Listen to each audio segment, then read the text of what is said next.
Hello and welcome to another BAPT in Conversation with webinar. My name is Richard Owen. I'm the current Treasurer and a Trustee of the British Association for Psychological Type.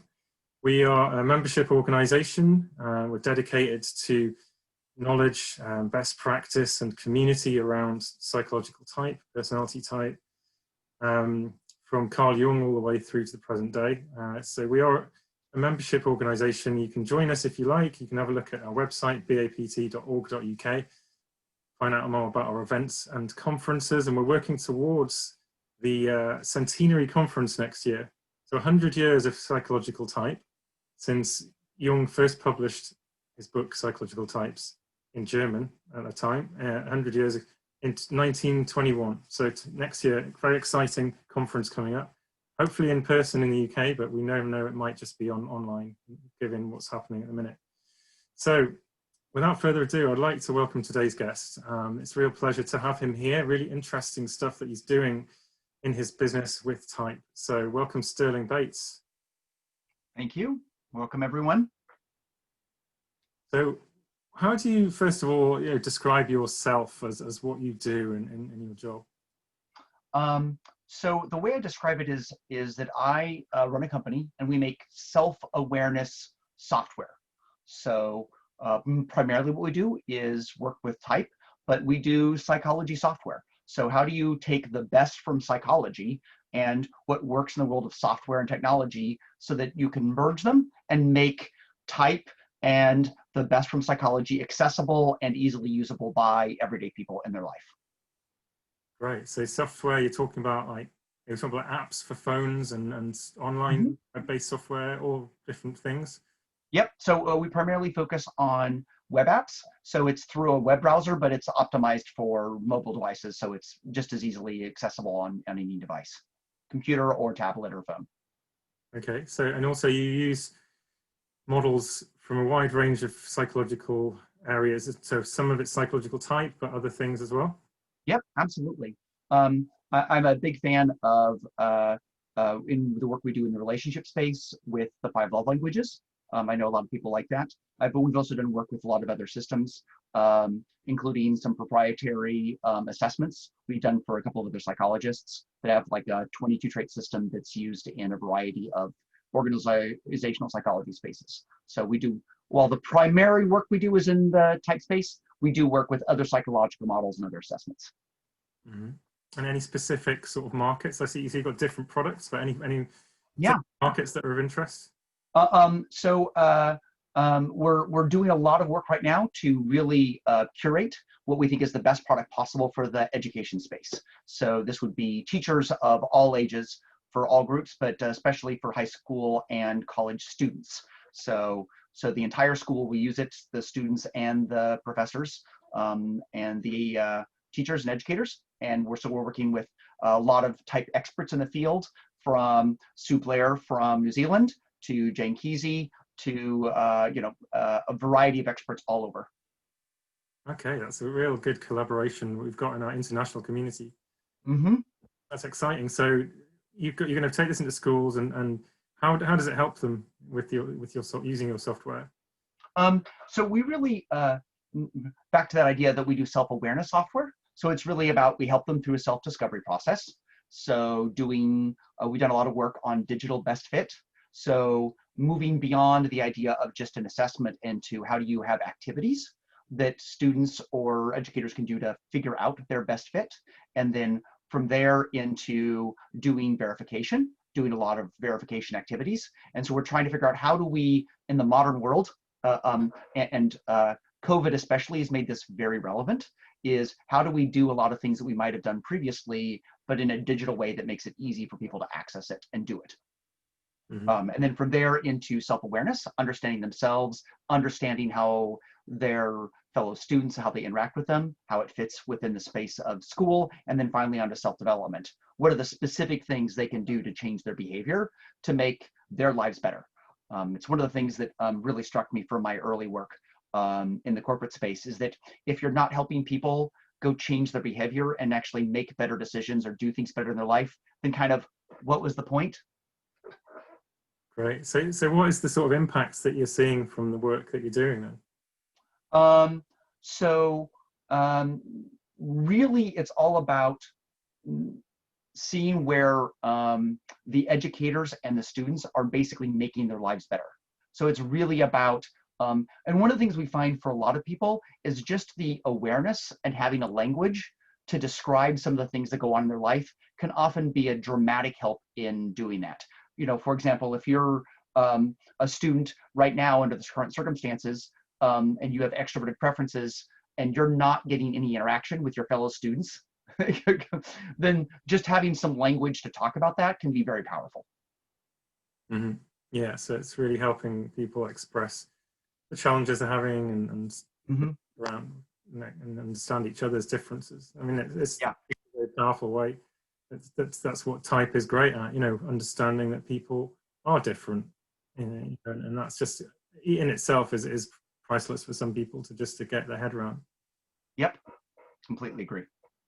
Yourself, then, I mean, how long have you been working in this space of personality and psychology generally?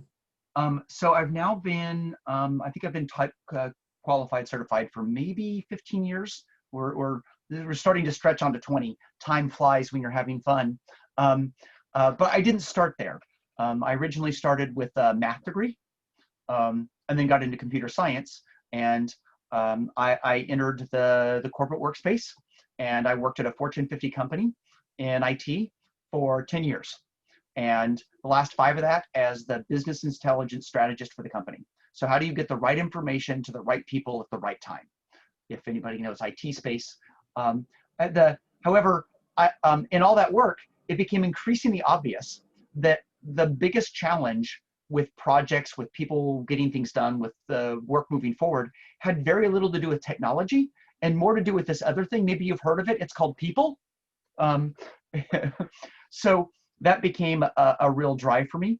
I've had a number of things come up in my personal life that helped me kind of move in a different direction. When I'd been at the Fortune 50 company, I was at Disney for 13 years. I had gone through type there a couple of times. So they had a type expert come in and have us go through a team building activity. And when that happened, I would go through the assessment and I would come up ENTJ and I'd verify ENTJ. And then we do the team building. And my experience was type was okay, right? It was okay, but it wasn't great. It wasn't until I had a partner, a romantic partner, that introduced me to the work of Dr. David Keirsey, who, and Keirsey wrote, from my perspective, NT very, very well.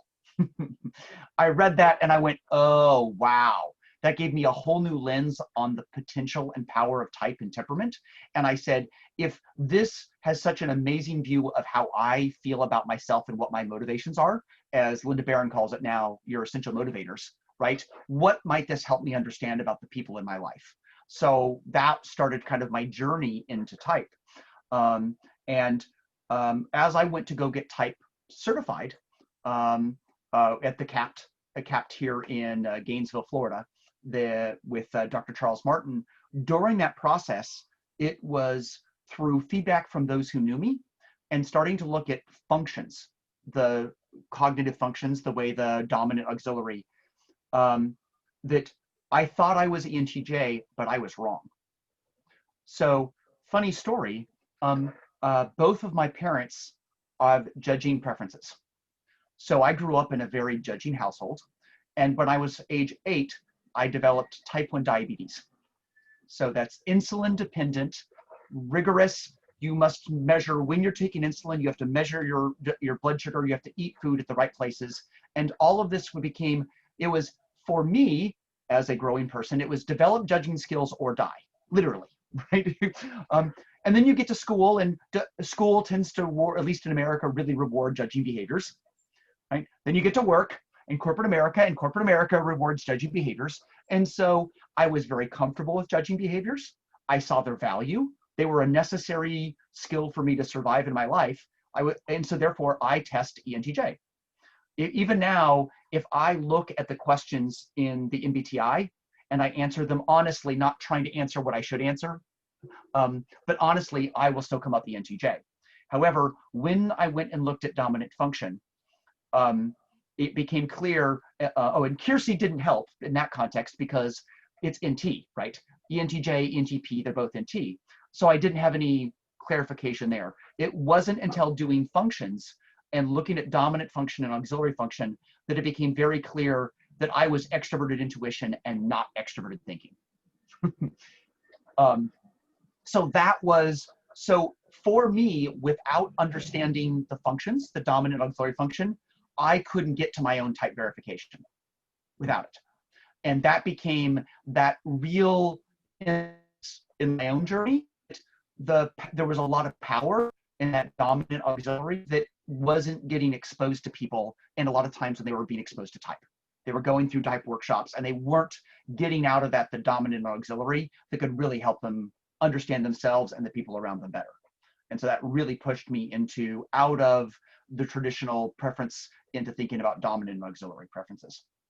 Yeah. Well, I'm very, you probably know I'm with you on that. The 8 functions being the kind of reality that we're really looking at, and I think it can help. Especially like you're just talking about the judging, perceiving sort of pair of preferences, and that in itself can be a very useful way of looking at things if you're recognizing that. But like you said, we want to get to the dominant auxiliary, and you've talked about your experiences of not finding that very easy for yourself personally, especially being a type with a story of growing up in a family where you've had to adapt, dramatically to a point where you didn't even recognize your own type within the questionnaire. Yes. So with that as a background, then where did that lead you, and how did you then go on to make something that would help people like yourself to actually get it easier? So it started after 10 years in IT. I spent 3 years at Disney marketing, where I worked with combining psychology and software and business. And I left Disney to become an entrepreneur. And it was early during that phase, and I was working with one of my very good friends who ran a company that did shipping to all of Latin America. So both here in the US and Latin America. And so one of their major headquarters was in Costa Rica. And she was asking me to come do type presentations for their executives and their upper level management. And all of them spoke English, but not always as a first language. So therefore I had a mixed language group of people. And I was just frustrated because I knew I wanted to explain the functions to them, but I didn't have a smooth way to go do that. And so my good friend who had invited me to come down and do this has ESFJ preferences. So I had a good feedback as I said, well, what if I describe it this way? Would this be useful? And so over the course of 24 hours as we prep for that, and just a lot of work I've been doing over the last several years, I came to a different way of thinking about it.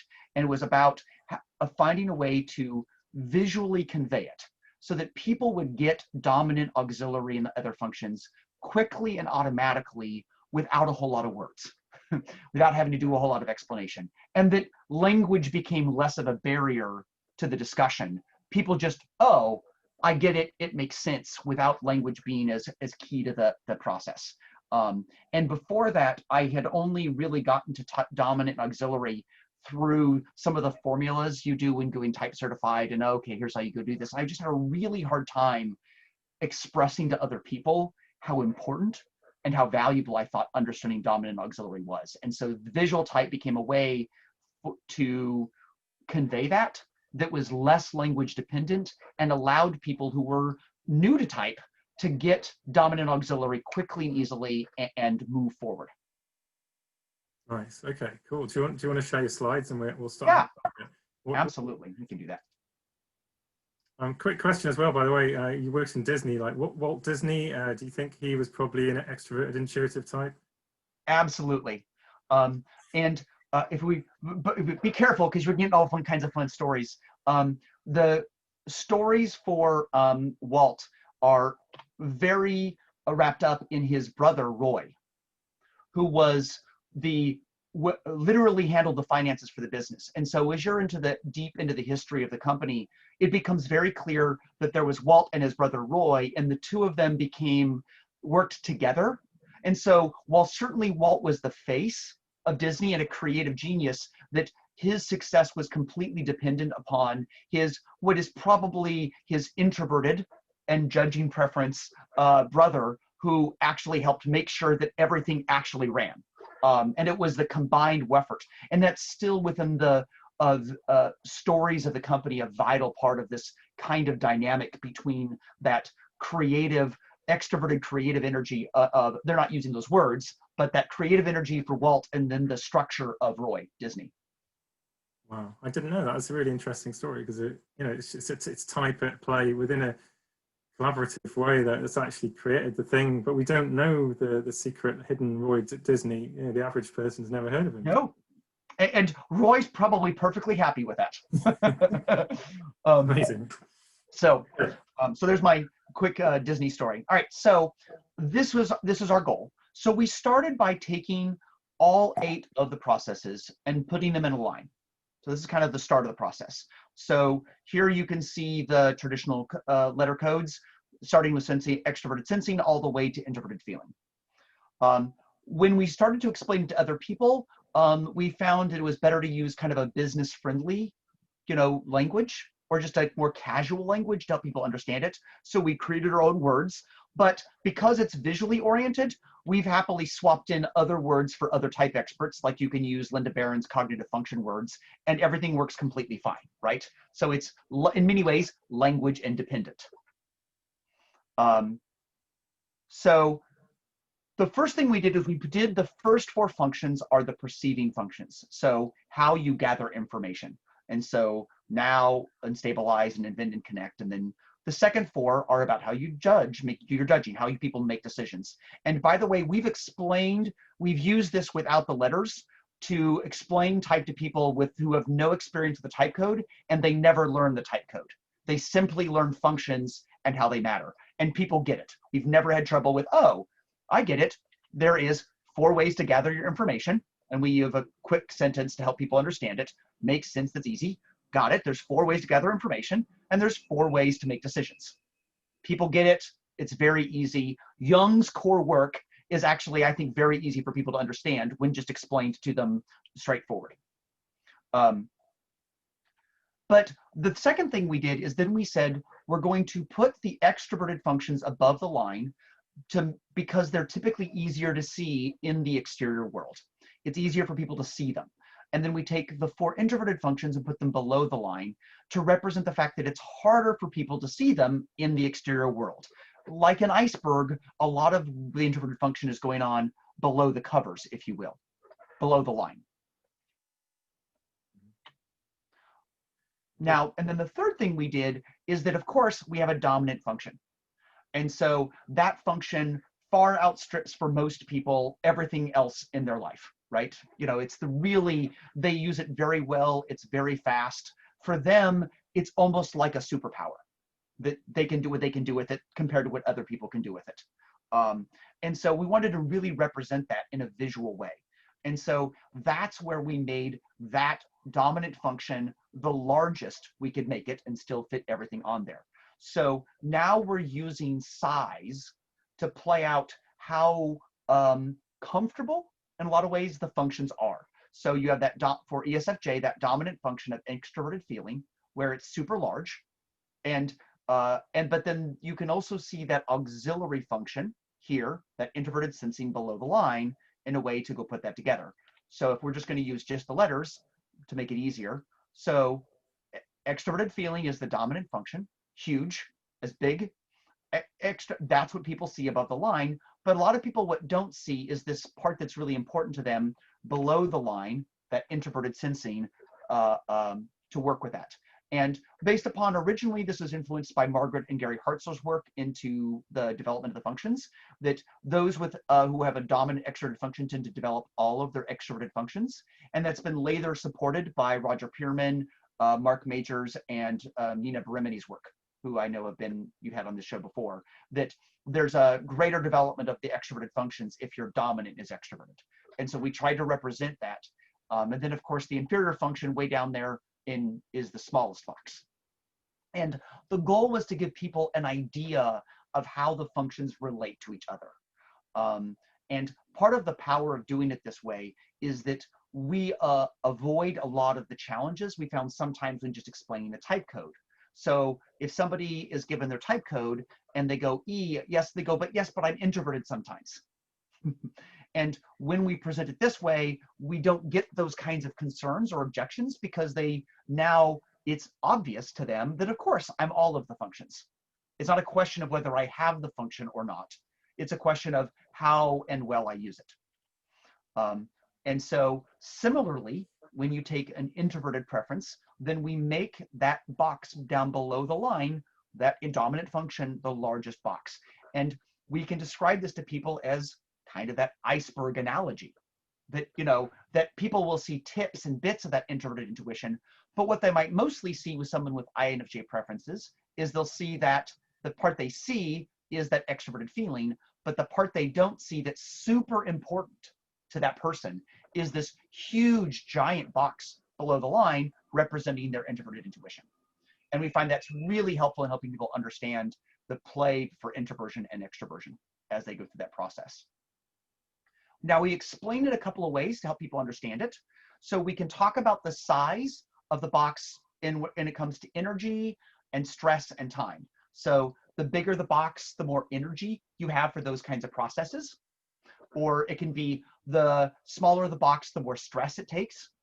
Or we also talk about that if you are doing it you're thinking about it in like the Z process, where do I spend my time in the different functions? Where you're going to spend your time is relevant to the size of the box. So if you're working on a project, somebody with INFJ preference will probably spend very little time in the extroverted sensing portion of the process and prefer to spend most of their time in the introverted intuition portion of the process. We've also used the pipe analogy, meaning think of the size of the box as like a pipe. And what you're doing during your day or during your work day or during your life is how much water or how much activity can you pump through that? And so if this is what your pipes look like, introverted intuition, you can pump a lot of water very easily. But if you have to do some extroverted sensing, or if you are somebody with ESFJ preferences and you need to do introverted thinking, it takes a lot of pressure and effort to pump the water through that pipe.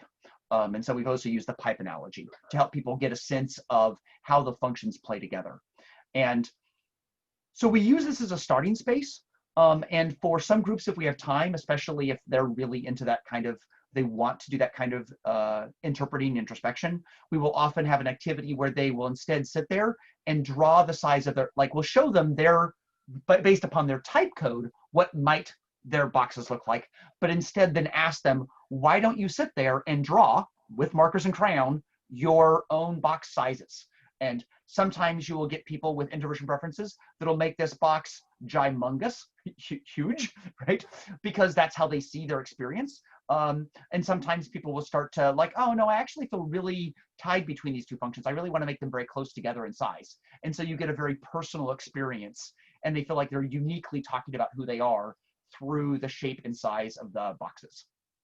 Okay, so let's think, if you're talking about comfort. Yes.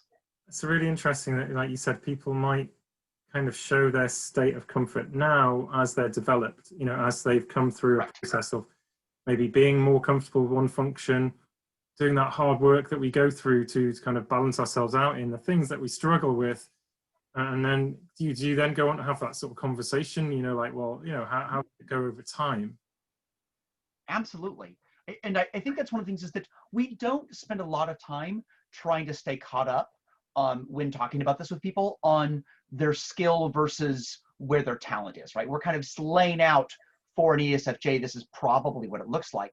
But if somebody wants to talk about all the work they've done on extroverted thinking, because they're an ESFJ who spent a lot of time in the corporate culture, that's true. The lady I worked with to help me go create this in the first place, she has ESFJ preferences, but her father, who is the founder of the company, has ENFP preferences. Her husband is an INFP, more extroverted intuition, and her eldest son is an INTP, more extroverted intuition. And so she is extraordinarily comfortable with extroverted intuition because of her culture, how she's been raised, how everything has happened in her life. And so she's much more comfortable with extroverted intuition than, for example, maybe some other ESFJ might. And so this gives her an opportunity to express that. in a way that feels meaningful and clarifying for her, as to that represents a very true part of her reality. So what we find is that ability to kind of talk about the functions in that kind of almost independent way allows them to actually buy into Jung's work much more strongly, right? That becomes more real for them, more true, more a better example of, and reflective of their own versions, how they see reality. So Jung then reflects reality much more closely than other models do. Mm-hmm. That's amazing. So you're saying quantifying this, but in a very personal way. There's Mm-hmm. no questionnaire, there's no kind of standardized way of measuring it. It's that, this person, this is how they feel comfortable towards these functions, and therefore how they represent it themselves in a very kind of like call it ipsative way, like, that they're sort of ranking them in their own subjective, relative way. That's right. And if you go look at the work that like Mina Barimani has done, Mark Madras and Robert Pierman with functions, that appears to match reality, right? Is that absolutely most ESFJs have extroverted feeling as their dominant and introverted thinking as their inferior, most. But there's like a third, right, that might go, I don't know, I feel very comfortable with extroverted sensing, right? That extroverted sensing is their ranked second, and then introverted sensing is ranked third, or maybe introverted feeling is ranked third and introverted sensing is ranked fourth for them, right? In their how they feel that they express for them. And so while certainly this represents, if you will, the most common expression, the most likely expression, it doesn't, individuals can vary quite a lot. Mm. Yeah, so you're seeing this sort of the developed person as they are now, and and it's interesting the colors. Are you taking those from Jung's original? I think the yellow intuition is definitely kind of a traditional way of doing it. Yeah, so throughout the type community, at least in our research, that's these colors, and I apologize, I'm not sure I remember exactly who, if it's all Jung or whether it's other people, but this has become kind of the green for sensing, gold or yellow for intuition, blue for thinking, and red for feeling is kind of the most traditional association of the colors. And so we wanted to stay in touch with the traditional aspects of the type community and how they've represented the colors and the functions. And so that felt important to us to match up with that, to line up with that. Mm. So do you find people get comfort when they talk about comfort? Do you sometimes feel people kind of take some working through this because their dominant function perhaps may not feel comfortable because it was devalued in the place that they grew up, or in the environment they were in? So they've actually, what they call, the sort of thing they call falsification of type, where people kind of deny themselves the indulgence of following their preference. So one of the things that I love about visual type is that it actually makes it much easier to show how much the dominant function really runs everything. What I mean by that is a lot of times when we're walking through the functions and we're talking to them about how they feel as a dominant function, right? And we've got some other tools we use. We have a tool we call your mental superpower, which is based upon describing the function as a dominant function. So we're not describing the function generically, we're describing it the way those who have it as a dominant function describe it. And so we call that the mental superpower. And when we do that, we find that we actually get it's very easy for people to lock in to their dominant function using that superpower. Like, oh no, that is me, right? Because it feels so home-like, even if that's not necessarily how they come out on a traditional assessment, they can lock into their dominant function. And it's typically not the dominant function that people are confused on, right? It's the other functions they're confused on. So if I can once get them to lock in on their dominant function, then we'll go over here and we'll see, okay, now look, we'll compare ESFJ to ENFJ. And if you do that, visually, all I'm doing is I'm swapping the sizes here for the sizes here, but this giant red box stays the same.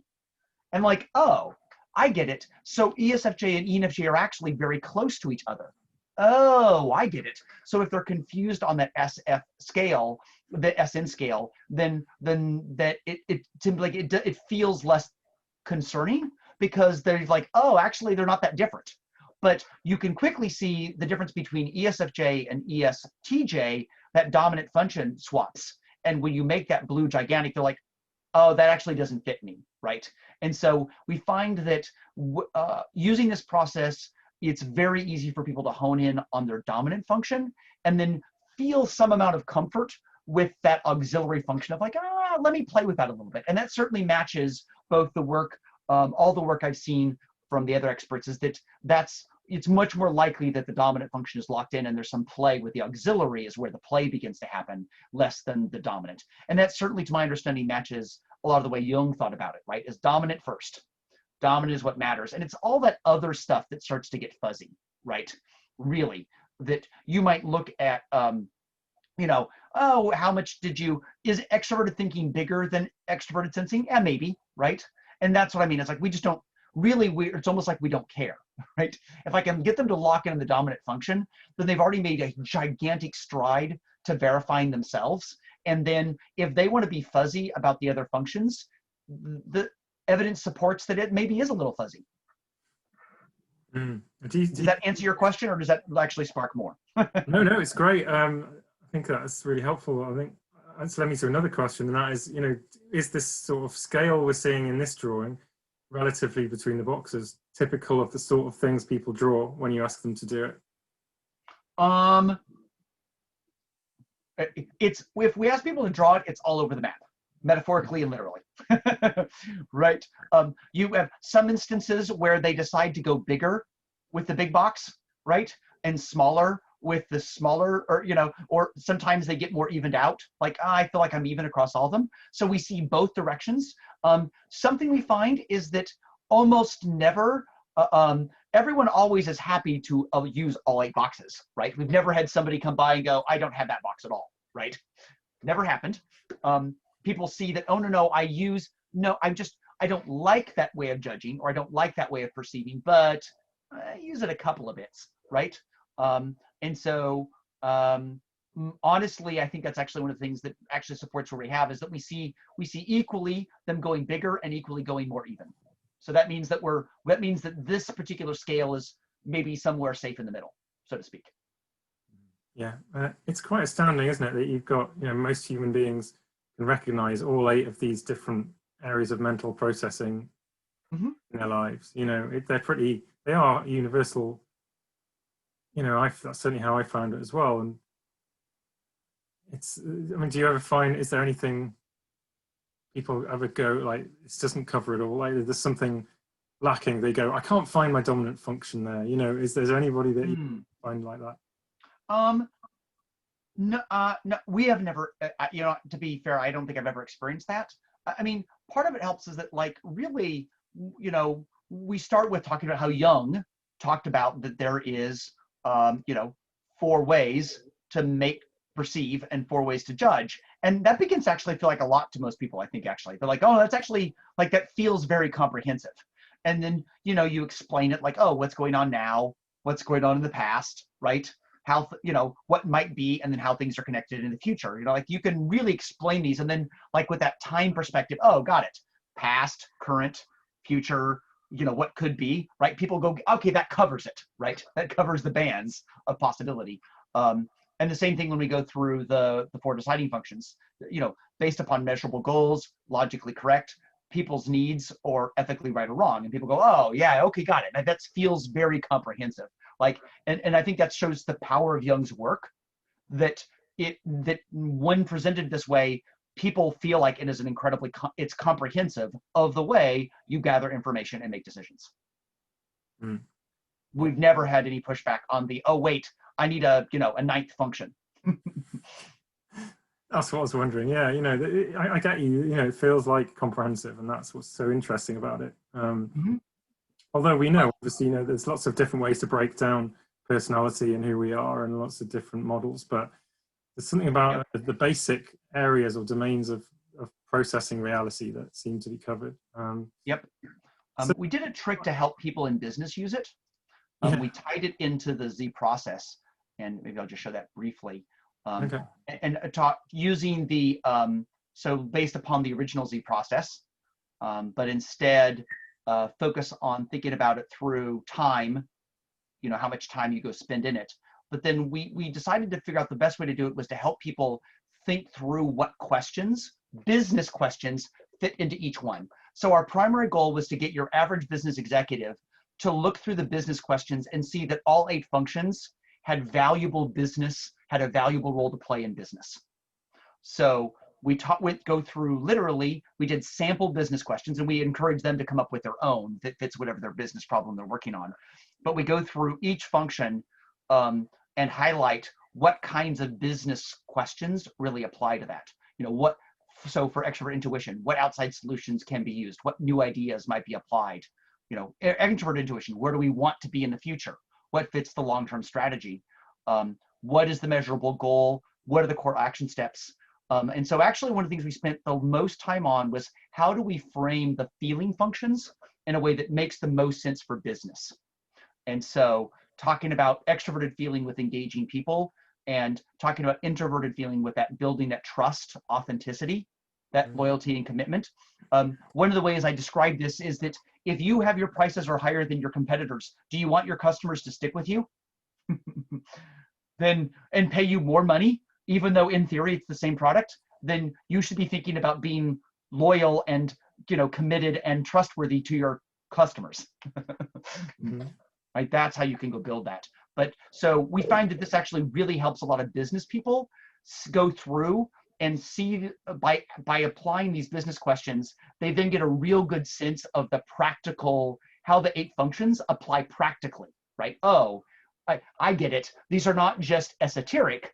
There's concrete, usable elements that out of each function that applies to business. And so I can point out if you're going through an important business decision, you should be going through all 8 functions. And that, again, I think encourages people to see them, at least from a business context, as how does Jung's typology apply concretely practically in your everyday life? That's wonderful. I mean, how does the the other side to this is like opposing attitudes, the sort of clashes that we get, from typology if people are one-sided, and that was one of Jung's focus points, when we have a pair like extroverted sensing, introverted intuition, and one person takes one standpoint, another person takes the other standpoint, and we butt our heads and we can't see reality through the others, so that sort of conflict stuff, where does that come into your work as well then? First of all, for a lot of people, so there's 2 ways to think about that. One is that for many people, just seeing, oh yeah, that's my bane, right? We're talking with ESFJs, and for at least for the lady I worked with, she talked about that trying to work through all the logical numbers and the things when she was trying to do proposals just drove her nuts in the company, right? That she hated that. And so she said, this convinced her, I need to go recruit somebody to go help me go do this, right? And so she found one of the other executives had INTP preferences, and so she recruited that person to go help her, right? So she recognized it made it easier for her to go, you're right, that is something I struggle with, and I'm failing to prevent that information when I go make a pitch at work, and how do I go do that? And further, we actually try to go do that as well. That's part of what we try to go do by making the questions. So we actually found that if you have extroverted thinking, you don't need me to tell you what the extroverted thinking questions are, right? That's not where you need help, right? Where you need help with extroverted thinking is, oh, what are the introverted feeling questions typically, right? That's where you need help. And so we find that that's one of the places that really begins to help, is that, oh wait, it's valuable, but it's not where it's where I struggle. And it helps people respect all of the functions, even if they know that's not where they're comfortable. And that really helps us, organizations and groups of people, go through and be comfortable with, oh wait, I'm not comfortable with that. What am I going to do? Am I going to work on the skills? Am I going to just find somebody to help me? Am I going to listen to people more? And so we find it's very powerful in that way, with that kind of back and forth, that fight between the inferior and the dominant.